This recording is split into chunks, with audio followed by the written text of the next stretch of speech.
Hi friends, welcome to Beautifully Bookish Bethany. In today's video, I'm going to talk about all of my reading plans for the month of February. So in February, I'm honestly not entirely sure how much reading I'm going to get done. We're going to be traveling in the middle of the month while kids are off of school, so that's a week where I probably won't get a whole lot of reading done, maybe a little bit, and it's the shortest month of the year. So we're going to talk about my reading plans. I do have a few books that I'm definitely going to read for book clubs and read-alongs and that sort of thing, and then everything else is going to be kind of like, we'll see what of this I can get to, but these are some of the things that I'm probably going to be picking up throughout the month. But before I get into all of that, I want to bring your attention to a fundraiser that I'm doing on this video and a few other videos on my YouTube channel.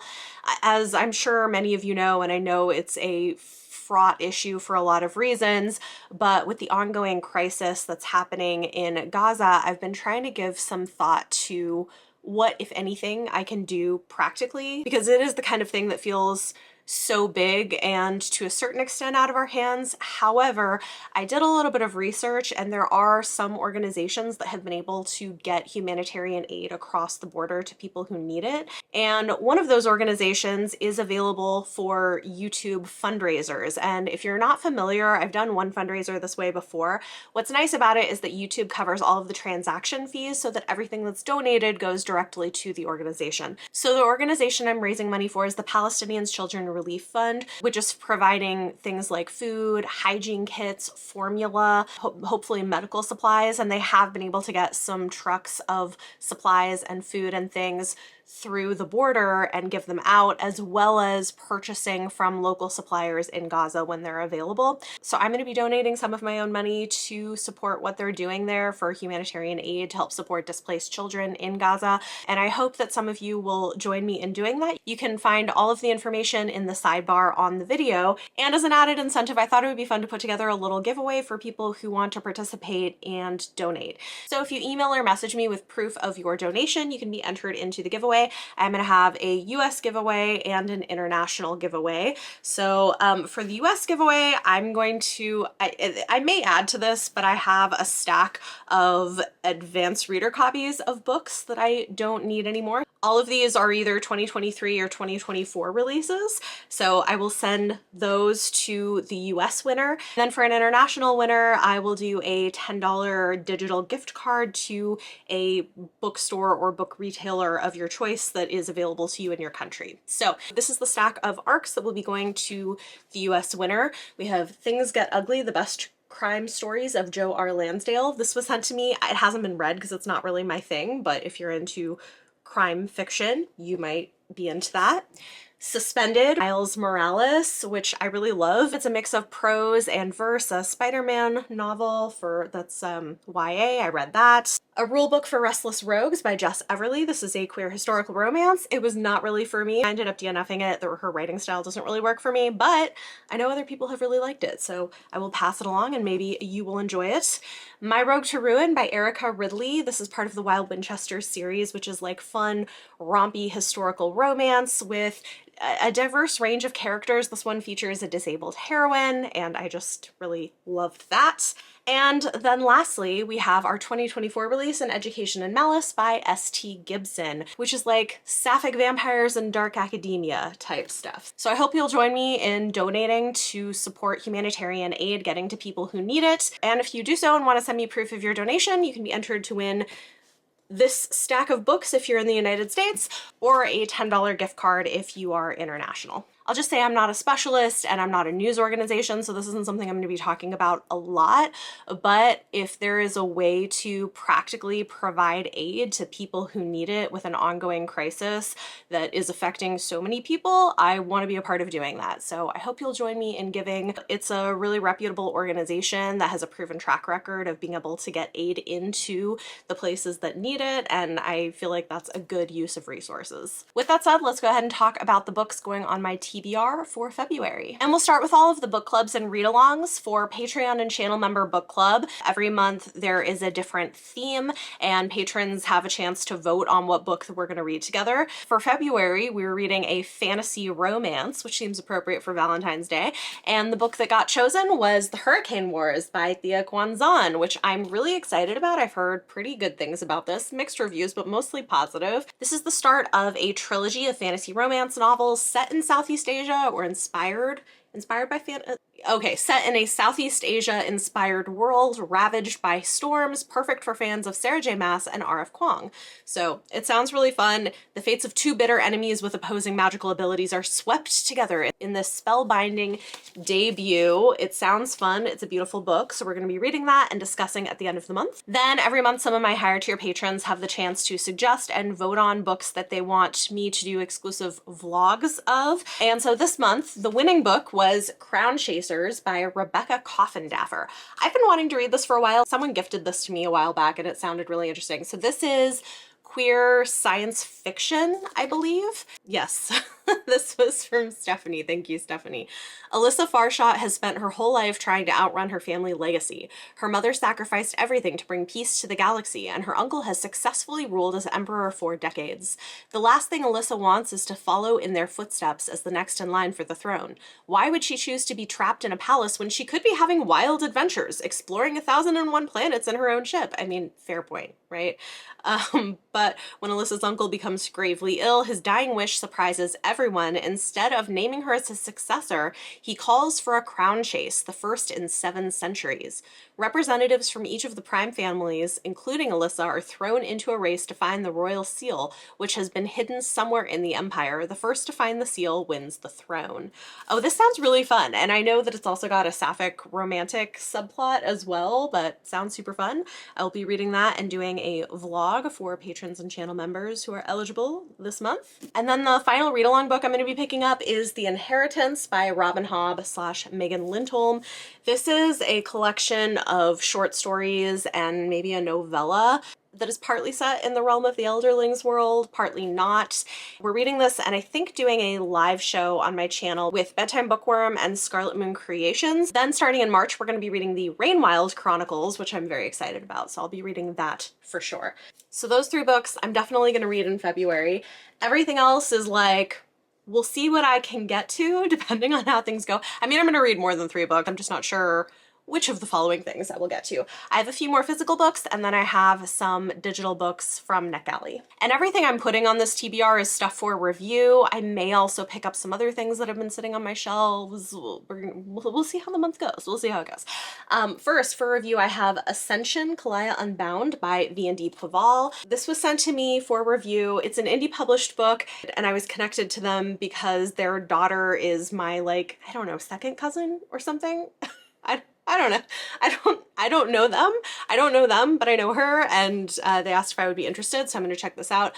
This is some kind of a space opera. Kalaya Devona, born in the 680th cycle of the Taldaron era, is a bewitching and formidable warrior and the most powerful weapon of Kronos, Dukarion, supreme commander of the Alliance of Stars. Kalaya is a minder capable of influencing the thoughts of most species in the universe until now. So yeah, I don't know. It's supposed to be like a space opera adventure.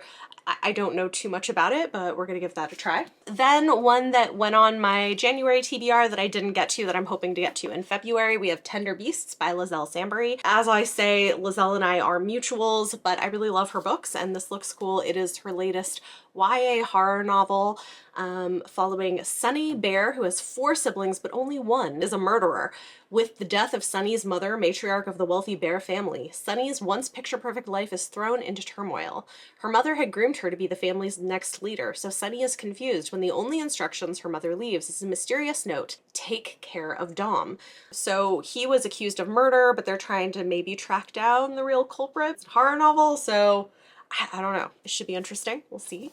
I know her books are good. Another horror novel is The Angel of Indian Lake by Stephen Graham Jones. This comes out in March and I have an early copy, which I would like to pick up. This is the 3rd and final volume in the series, set 4 years after Don't Fear the Reaper. I love the series. I love Stephen Graham Jones and I just think these are great. They're what would you call them? Slasher horror featuring some indigenous protagonists in a small town.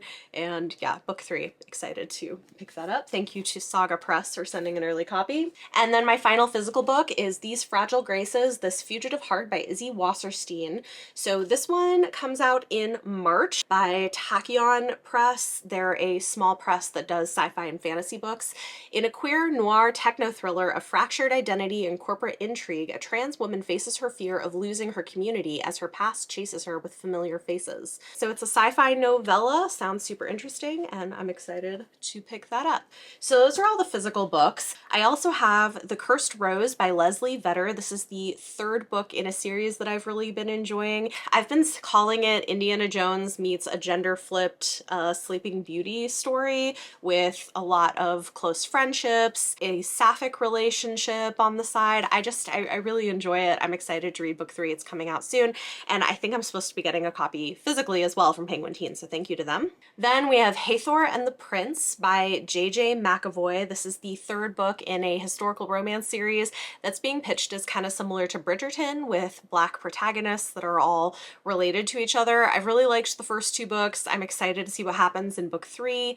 What is this one about? I didn't even look, to be honest. Okay, so it says, Hathor Dubel has always fought to break free from the shadow left by her revered older sister Aphrodite.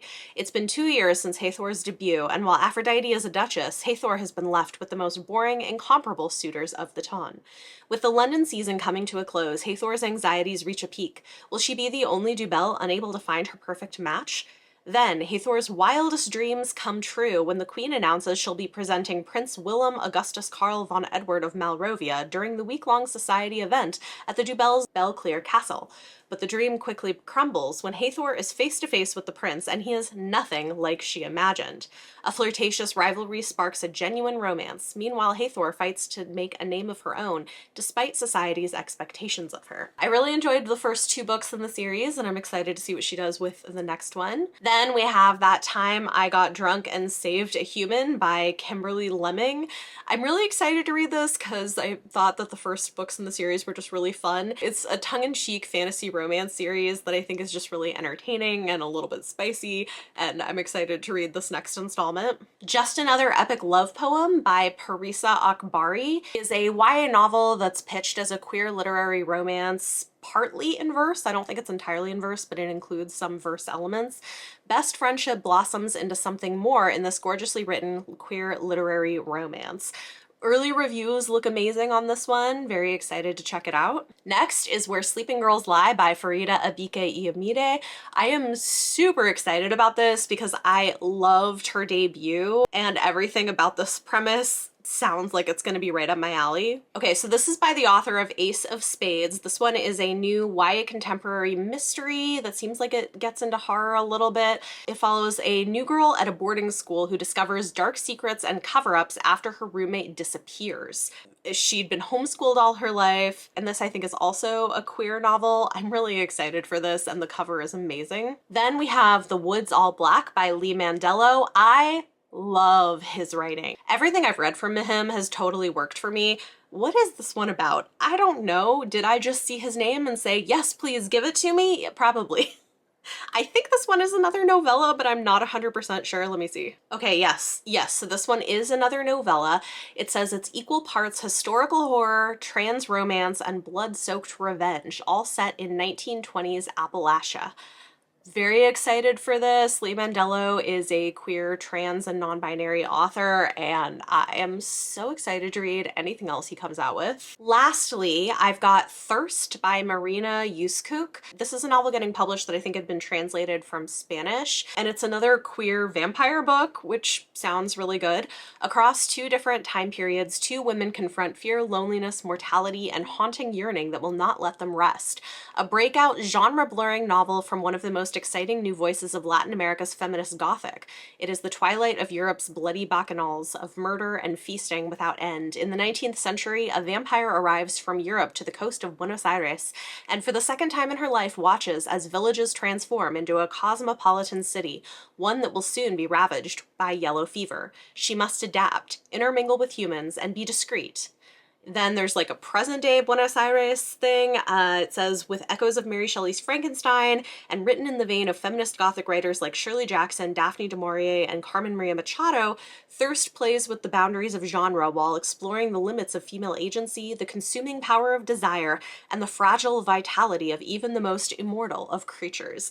Super excited about that. I feel like we're getting the sapphic vampire moment, which is I'm not mad about. So I don't know that I will get to all of that in February. Some of this will probably get pushed off to March, but that'll give you a pretty good idea of a lot of the things that I'm planning to pick up and a lot of stuff I'm pretty excited about. Talk to me in the comments down below. Let me know any of your thoughts or feelings on anything I talked about in this video.